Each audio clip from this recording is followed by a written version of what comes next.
Oh, I totally forgot to do that this morning. Oops. Or did I? Maybe I did. Hey, kia ora. Helen Brahms here, coming to you live from Sun City in Arizona. Hope you're all having a super fantastic sparkling day. It has been an incredible Magic Monday here today. So, Magic Monday, yes. We did talk about passion this morning. I was sitting here looking at what I had written in my notebook for this morning, and I'm like, did we talk about that this morning? I couldn't remember. But and then as I was sitting here, I was like, oh yeah, we did talk about that. So did you find out, do you absolutely love doing what you're doing? What have people told you you're good at? What do you lose track of time when you're doing things? Well, for me, everybody knows that's genealogy. What valuable skills do you have that people would pay for? And what needs can you meet? So what problems do clients have that you can solve? And I suddenly thought about, what do you lose track of time when you're doing a particular activity? And I know genealogy is one of them, but it's also a really good book. If there's a book that will capture me in that first page, that's it. I'm gone. You won't see me till that book finishes. Except for if the body tells me that I have to go do things like eat, feed, drink, go to the bathroom, that sort of thing. But otherwise, it's basically just sit down, shut up, and read. And I always remember the funny story with the Harry Potter books. And I remember my mother-in-law had sent the youngest son, care of us, a box of books to read. And in there was, which one was it? It was the second book in the Harry Potter series, Chamber of Secrets. And I remember looking through the books, and he picked out one, and we got him reading that. But then middle son came to me one day, and he turns around and says, oh, can we go to Barnes & Noble? Well, asking me to go to Barnes & Noble is like asking me to go to Michael's. It's sort of like, absolutely, when are we going? And, they're sort of like homes away from home type of places. I love walking amongst Barnes & Noble and just all the books that are there, whether I pull anything off the shelf or not. It is very rare for me to walk out of a Barnes & Noble without having purchased at least a book or a magazine. And usually if I purchase, have I ever purchased just one book or one magazine? If I have, it's been very rare because I don't remember that. But anyway, so the middle son comes to me and says, and I go, why do you need to go to, I said, sure, why do you need to go to Barnes & Noble for? He says, well, I need to get the second book in the series. And I go, what's the series? And he said, well, it's Harry Potter. This is back when the first book had come out and the second one had also been released. And he goes, oh, it's called the Chamber of Secrets. And I was thinking, the Chamber of Secrets, where have I heard that before? And I'm like sitting there thinking, and I said, hang on a moment, come with me. And we went up to the youngest son's room where he still had the box of books. And I opened up the box of books and went through and go, is this the one that you mean? He goes, yeah. I said, that does not leave this house. So he got lost in the book and all that. And I asked him afterwards, what are these books? And so that's how I got hooked on the books. And so when book number 3 came out, we got it delivered. We ordered it on Amazon. They shipped it out the day of release. We got it the next day or the day after that. But it happened to be the day that it arrived. We had the boys that weekend. And of course the Amazon package arrives and middle son's sort of like, oh, I want to read it. I says, it has, and by that stage Brad was hooked on them as well. And he said, well, I'm going to read it first. I said, excuse me, whose name's on the package? And of course it was addressed to me. And they were also like, I says, it's my package. I get to read it. And so middle son turns around and clears everybody and says, right, he hands me the package and says, go read. I said, I've got to get lunch ready. Go read. And his thing is that he almost camped outside the door. I had an office with a reading chair in there, so I was basically booted up there for the rest of the day to read this book because he so badly wanted to read it. And he says, you're not allowed to come down until you've finished that book. I said, but what if I need water or that? You're not allowed to come down until you finish that book. And he kept everybody away from the door. He wouldn't let anybody near me. No, because I would hear him through the door. The door was closed. You'd hear him go, no, she's reading. Leave her alone. Leave her alone. He was that desperate to read the book that he was willing to do just about anything to give me peace and quiet so I could read the book. But of course I did get lost in the book, and I finished it and I went and put it on his bed and put it in the middle of his bed. And I'm downstairs in the kitchen and we're preparing dinner that evening. He comes and goes, what are you doing here? You got to read that book. And I'm like, no, I just don't feel like reading it right now. I mean, and he's sort of like, no, you have to. And he starts getting us. So Christopher, go to your room. I said, when you can come down and talk calmly and rationally with everybody else, you can come down. And he's like, but go to your room. And so he goes up to his room, and then and you hear the door shut. We hear nothing, and we have to literally go and drag him out of the room to come down for dinner. It was hilarious. It was so funny. But yeah, the rule was in the house. I got to read it first, and then they got to read it the weekend that they were staying with us. So yes, I can get lost in books. Of course, how does that help other people? I was thinking, I like reading. I love to read. So I'm pretty good at reading. Pretty good at proofing as well, proofreading. But so what are you something that you're really good at that you can lose time doing, and that you can help people solve a problem? So start thinking about that. If you're not doing what you love, if you're not bouncing out of bed in the morning because you get to go do what you love, you need to start doing some reevaluation. So anyway, next Monday, a week from today, I start my genealogy class. It goes for 5 days, Monday through Friday. Starts at 7:30 in the morning, goes to 2:30 in the afternoon Pacific time.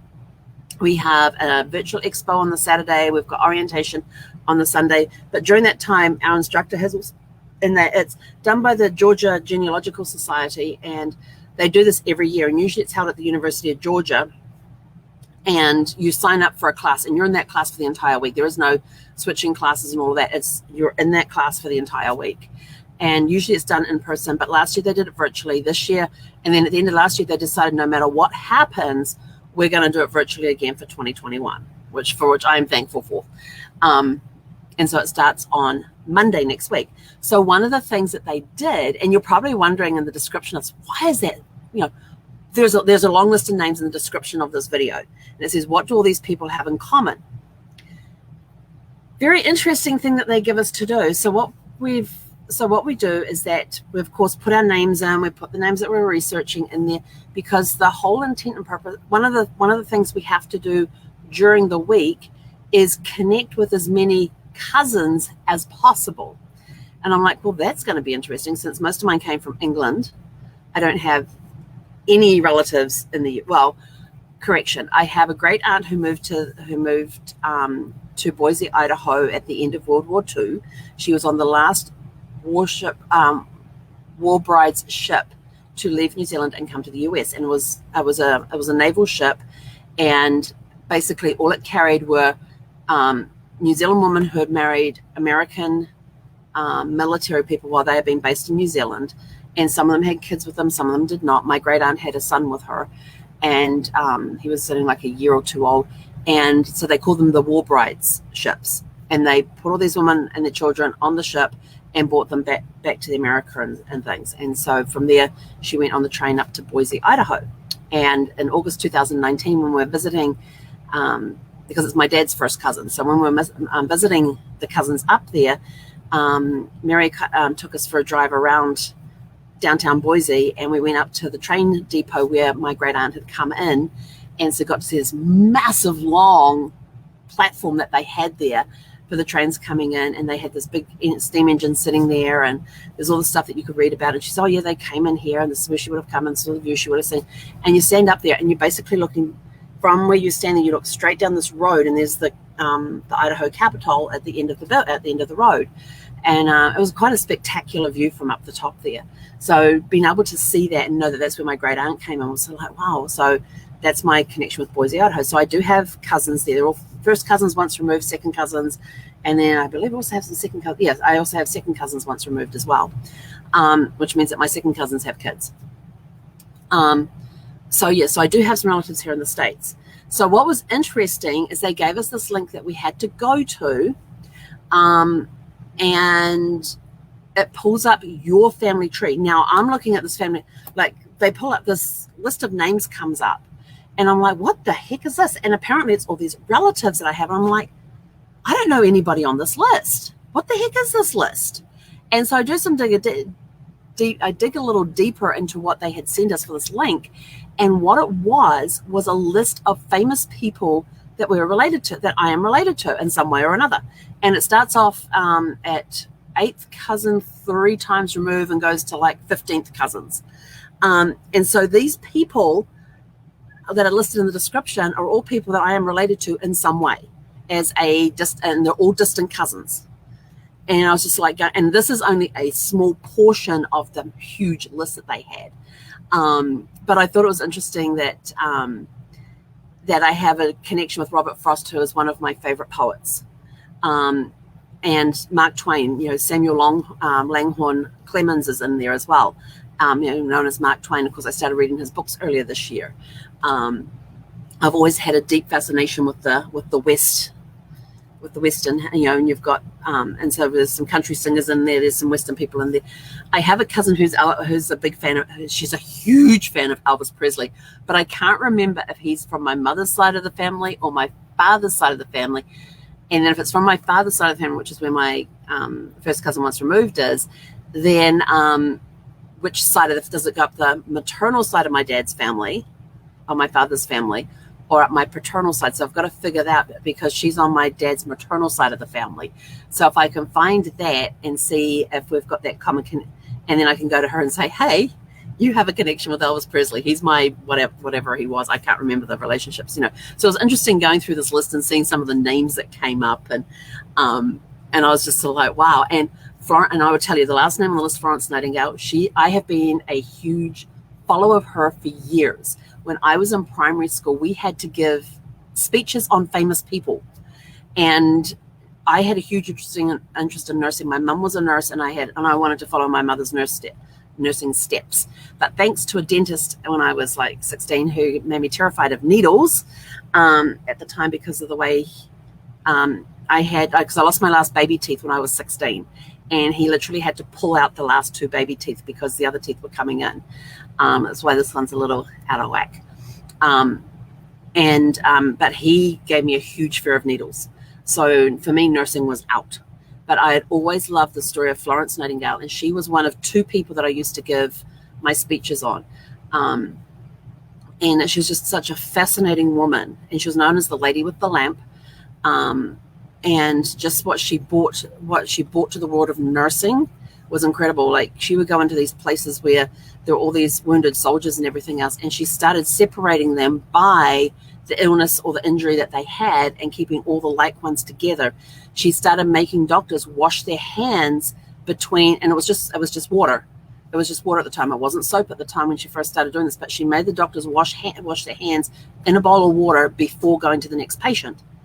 And it started turning around the health, the cleanliness and the healthiness of the hospital where they had these wounded soldiers, and now they started getting higher survival rates and things. So she made a lot of contributions to the world of nursing, and a lot of the practices that are in place today are because of her. So I was sort of like, oh, cool, I'm related to her. And I do have royalty, if you notice on there, Princess Diana's on there. Yep. So there was kind of, and I saw the Carrie Fisher on there. I thought, oh, Brad would have loved that one, since he was a huge Star Wars fan. And so it was just interesting going through some of these and seeing some of the names that came up. And like I said, this list is just a partial list to the massive list that was there. This is just a fraction of it, but it was kind of interesting. And then you can actually click on the people's names in this program that they have, and it shows you, here's either your mother or your father, and then it takes you up the line. But it will start off like going MMMF, MMMF, which means male, male, female, or something like that. Mother's line or father's line. So you use M and F for mother or father, and it would have like the chain of mother, mother, mother, father, mother, father, father, father, father, mother. So you knew which way you were going up the ancestry line. And I'm like looking at this tree on my tree, and I'm like looking at different places, going, I haven't even got back this far in my tree. And I'm like looking at some things going, I have not got back that far in my tree. No, I only go to that point, and there's like about 4 generations above it. And I'm like, oh, now then my question is, and then my next question is, how accurate is this? Now I'm questioning the accuracy of what I'm seeing. But it was kind of interesting. There's let's see, on this list you've got Francis Lightfoot Lee, William B. Hooper, and Richard Henry Lee were all signers of the Declaration of Independence, original signers for that. And then, of course, and Langdon, what was Langdon? I can't remember what Langdon did. But then you've got Frost and Clemens and Langdon and Covey and Hemingway, all authors. So I've got the writing gene in the family. And then you've got all these entertainers in there. You've got and Helen Keller was another one that used to fascinate me, just because of the disabilities that she had, and yet how she rose above it all and went on to become such an incredible, insightful person, despite the fact that she couldn't hear or see it. You know, she taught herself to talk, even though she couldn't hear what people were saying. So she just absolutely fascinates me, always has. You know, and you've got like, the Steve McQueen. I've got a really cool story about Steve McQueen. I do have a cousin, a distant cousin. He comes from War Boys, which is where my dad's side of the family comes from a place called War Boys. Back in the 1800s, they were there, and they had what was called the Manor House. So in the Manor House, there was George, and he had a whole bunch of kids. Some of his kids went to New Zealand, some went to Australia, some came to the US, some went to Canada, some stayed in the United Kingdom. One of the ones that came to the US down the line there had a guy. They had a guy called Bud Eakins. I can't remember his full name. I think it's James something, but he was known as Bud Eakins. And Bud Eakins was a stunt. He was an actor and a stunt double, and he often would double for Steve McQueen. He for years when he retired, and he was, if you watch the movie The Great Escape, he's the one that does the motorcycle, rides the motorcycle, and you see him hunched down because he was actually a few inches taller than Steve McQueen, so he had to look smaller. And he's the one that does the leap into the barbed wire and all of that sort of thing. So if you see any of the stunts in The Great Escape where it's supposed to be Steve McQueen's character, that's my cousin. So I kind of thought that was interesting as well. So now I've got to go back and follow the Steve McQueen line to see if it follows the same, if it's somewhere on that same line that Bud Eakins is on. And then, and he was also in Bullet, but but Bud Eakins was uncredited, but he's the one that did all the driving in Bullet for Steve McQueen in that movie as well. So I kind of thought I thought, well, that's interesting, but they didn't have, and there's some that I know that have kind of famous connections, but they didn't appear on this list. And I thought, well, isn't that interesting? So yeah, it was kind of interesting. You know, Colonel Sanders, KFC, Sam Walton, Howard Hughes, Warren Buffett, huge in the business industry. Booker T. Washington. I thought, whoa, that's cool. I've heard the name, and I know that he's done some really good stuff and all of that. And I cannot tell you what he's done. I just know the name. But I'm definitely, I'm going to start looking through some of these people whose names I don't know very well to see what is it they've accomplished. And I'm definitely going to be checking out more of my family tree, because they say, well, here's your family tree, and yet I only go back 6 or 7 generations. They're going back 8, 9, 10, 11, 12 generations, and then coming down the other side to find these people that are on this list. So it's kind of interesting in that regard. And I'm sort of like, well, now I'm going to have to go and have a look. And then what is also interesting on this thing is that you can add a group, and the group is for the conference next week, and it's all the attendees there, and you can click on that group, and I'm like, oh my gosh, there's like about 6 people on there who are some distant cousin of mine. I'm like, well, this is kind of scary, because these trees are showing more people than I have in my tree as far as going up goes with the. And so now I'm sort of like, okay, how accurate is their information? That's my first question. It is done by Family Search, which is the big Mormon library, family trees and all that.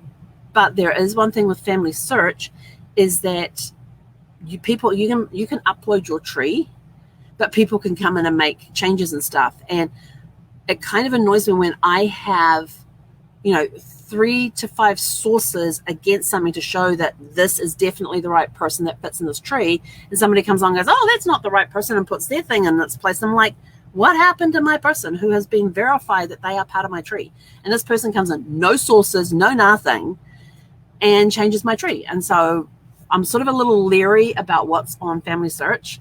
It is good for a reference. If you get stuck, it's good to go, well, let's see what they've got on here, and then go, okay, let me go research that a little more. So it gives you like starting places. And the same as on Ancestry, when it turns around and you get those little green leaves, and you go in there and it says oh, you're on all of these, or this person's on all these trees, and people will just sit there and go, oh yeah, that looks about right. Click, click, click, click. No. I look, how many sources have they got this information from? And you can actually click on the tree, and if it's not private, you can actually go into the tree and have a look around. I want to see, because it will show me the parents, it will show like the person I'm looking for, it will show their parents, their spouses, and any children that they've had. And if anybody doesn't have a death date, it's got private written there. So you can't see when that person's actual death date, unless it's over 100 years. Then it will have private. And so I will go in there and I will have a look, and I will look at siblings of the parents, siblings of the grandparents, So if I'm looking up Bobby Sue, and Bobby Sue is married with X number of children, I go and I look at that. Then I look at her spouse. What siblings does he have? Does it time with what I have? Then I look at Bobby Sue, who are her siblings, because they don't show them in this short description, but who are her siblings? Because, I might know that Bobby Sue had 5 siblings. There was a total of 3 girls and 2 boys. Sorry, she's one of 6. So there's 3 girls and 2 boys that make up the 5 siblings. And I go in there and I see that there's 4 boys and 1 girl. And I'm like, oh, that ain't them. Like, okay, I can't use this tree. It has incorrect information on it. And this is when I've already verified information with at least 3 sources, a minimum of 3 sources. So I consider somebody verified when I've got 3 sources of information that where everything, all the details match up. And that's my verified information. Sometimes if there's people around with similar names, I will go for more than 3 sources. But this is my own rules and my own guidelines that I go by. So if I've done research on a family and I know who the siblings are, and then I come across somebody, who I know has 5 siblings, and all of a sudden they've got 10, I'm like, I don't think so. And then you look at the names, you go, well, I actually know that those 5 there belong to a completely different family. They're not part of this family. So you got to be very careful when you're merging other people's information. It's good to use it for a resource as a place to start. And then when you're researching, you may find that the information on their tree does actually match your tree. But do the research, which is why I'm sort of like, this is interesting that they've gone back that length of time to find how I'm related to all these famous people. And I'm like, okay. But then my first question is how accurate is their research? Is this something that is set in stone type of research that they've done, or is it the fact that people have added stuff in, thrown stuff in there? So I want to go back and have a little more of a look and a search. But I thought it was kind of interesting and stuff like that. If their tree going up is correct, and I verify it myself, then my tree's going to explode a little bit. That's all I can say. But anyway, I've kept you guys long enough. I went on way longer than I had anticipated. But it's always interesting to see who's in your family tree and who you're connected to in some way or another. I've had clients that I've connected to famous people as well. In one branch of one tree, I have one client who, while I haven't been able to verify the rumor, we're about 95% sure there is a connection. We just haven't gone back far enough to find it. And then it turns out her 3rd great grandmother is related through marriage to another famous person. And then you go to her 4th great grandfather, who has a niece who married into a famous family that was in the middle of a famous event at the time when they would have when she would have gotten married as well, and they were in the right area. So there's about a 97% chance that she did marry into the actual family that was involved in a very historic event that was taking place at the time. So it's kind of interesting going back and finding this interesting information. And I love it when people say, oh, we think we're related to blah, blah, blah, blah, blah. Let's go have a look. Let's see what we can find. But anyway, I'm out of here. It's time to go. I got to go WALK, the DOG. She's busy in her bed up there with her chin resting on the edge of the bed looking out the front window. I think the next door neighbor may be the next door neighbor is a really cool guy to know, because he's got, I think he owns the blue car that's usually parked in his driveway. He drives 2 different golf carts and 2 other vehicles. One vehicle is parked over in this house over here. There's a car and 2 golf carts over here, and I see all of these parked either in front of his house or in his driveway. Then in his carport at night, he has a different vehicle altogether. So I suspect the wife takes the vehicle during the day to go do whatever she does. And then he has use of the other vehicles from people who come down here during the winter time. And like today, he went over to the house across the road and took the keys out, opened up, went in, and he was in there for about 10, 15 minutes, comes back out again, locks everything back up. So obviously he's one of these year-rounders that keeps an eye on the snowbird places. So I thought, well, that's kind of cool to know.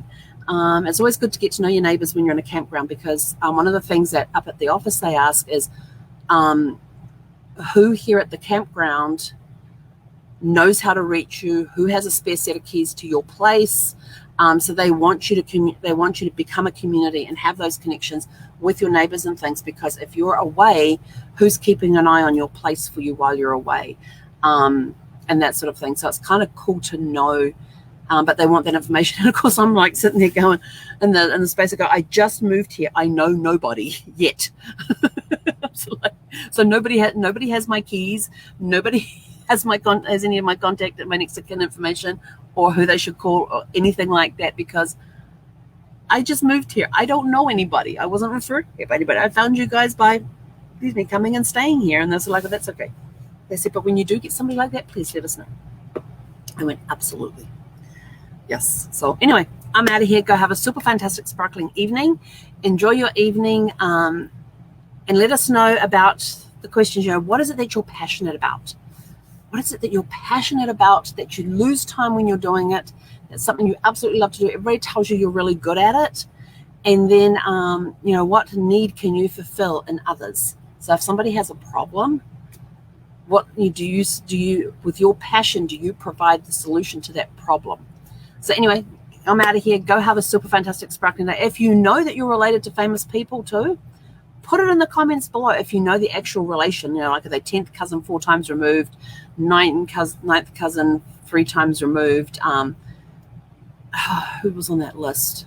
There were a few on the list that were like direct cousins, like 15th cousin, no removals, 14th cousin, no removals.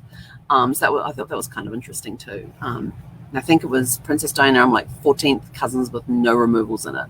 But I got to go track back the Elvis Presley one, because I do have a first cousin once removed who is a huge Elvis Presley fan. And if I can turn around and say, hey, in my tree, but if she's on the same side of the tree as Elvis, and that with that connection to Elvis Presley, then she will be so over the moon with that one. I mean, she will be like, yeah, we don't even want to go there with that one. But anyway, have a super fantastic, sparkling evening. I know that would really make her day. Have a super fantastic, sparkling evening. We'll catch you guys back here bright and early tomorrow morning for Tune Up Tuesday. Hey, konera.